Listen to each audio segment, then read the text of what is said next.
வணக்கம்ண்ணா. வணக்கம். நீ ஒன்றே இருந்தால் யூடியூப் சேனல் நண்பர்களுக்கு எல்லாத்துக்கும் வணக்கம்.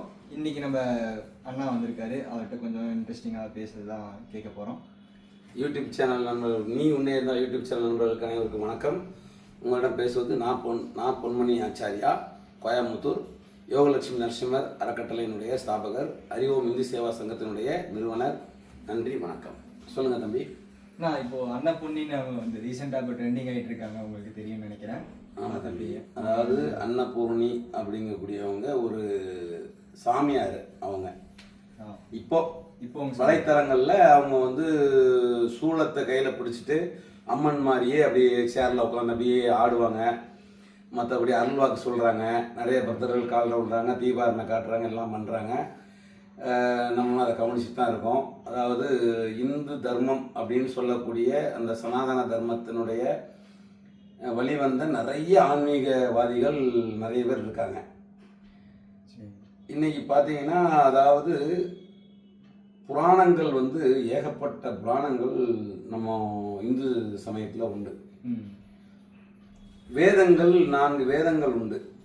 இதெல்லாம் நல்ல கற்று வேத விற்பனர்களாக இருந்து தெய்வத்தினுடைய வழிவந்து தெய்வத்தினுடைய அருள் பெற்றவங்களாம் நிறைய பேர் இன்னைக்கு திருவண்ணாமலையில், காசியில், இமயமலையில், அப்புறம் வெள்ளையங்கிரி, இந்த மாதிரி நிறைய இடங்கள்ல ஞானிகளாகவும் சித்தர்களாகவும் இன்னைக்கு இருக்காங்க. அவங்க யாருமே தன்னை சாமி அப்படின்னு சொல்றது இல்லை, சொல்ல மாட்டாங்க.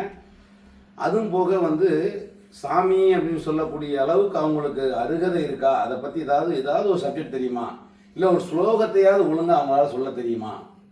இன்னைக்கு நிறைய சாமியார் இருக்காங்க, எங்கே பார்த்தாலும் சாமியார்.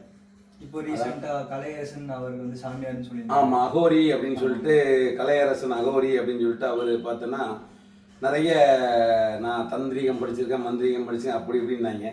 அப்புறம் அடுத்த வாரம் யூடியூப்பில் பார்த்தா அவங்க பொண்டாட்டி வந்து நிறைய இது அசிங்கமான பொருள்லாம் வீட்டில் வச்சுருக்காரு, வீட்டில் வச்சு தண்ணி அடிக்கிறாரு, என்ன அப்படி பண்ணார் இப்படி பண்ணார். அதே சம்சாரம் தான். ஒரு மாதம் முன்னோட்டி என் கலையரசன் வந்து பெரிய கலையில் பெரிய அரசன், அப்படி இப்படி ஒரு பெரிய சாமியார் குடும்பத்தில் இருக்கக்கூடாது, வைக்கக்கூடாது. மக்கள்கிட்ட நான் ஒன்று சொல்கிறேன், தயவு செய்து புரிஞ்சுக்குங்க. அதாவது உங்களுக்கு சாமி மேலே உண்மையான பக்தி இருக்குது, சாமி நான் நல்லா வணங்குறேன், இறை பக்தி எனக்கு இருக்குது, இறைவனை நான் வேண்டுறேன் அப்படின்னு நீங்கள் நினச்சிங்கன்னா நீங்கள் நேராக கோயிலுக்கு போங்க. பெரிய பெரிய ஸ்தலங்கள் இருக்குது, பெரிய பெரிய ஸ்தலங்கள் இருக்குது. திருவண்ணாமலை இருக்குது, அப்புறம் பார்த்தீங்கன்னா ஸ்ரீரங்கம் இருக்குது. அதுக்கும் மேலே உங்களுக்கு பக்தியாக இருக்குன்னா நேராக திருப்பதி போங்க, இல்லைனாக்கா பத்ரிநாத் போங்க, கோதிர்நாத் போங்க. இந்த மாதிரி யாத்திரை போகக்கூடிய இடங்கள் நிறைய இருக்குது, நம்ம சுற்றி பார்க்கக்கூடிய இடங்கள் நிறைய இருக்குது. ஆன்மீக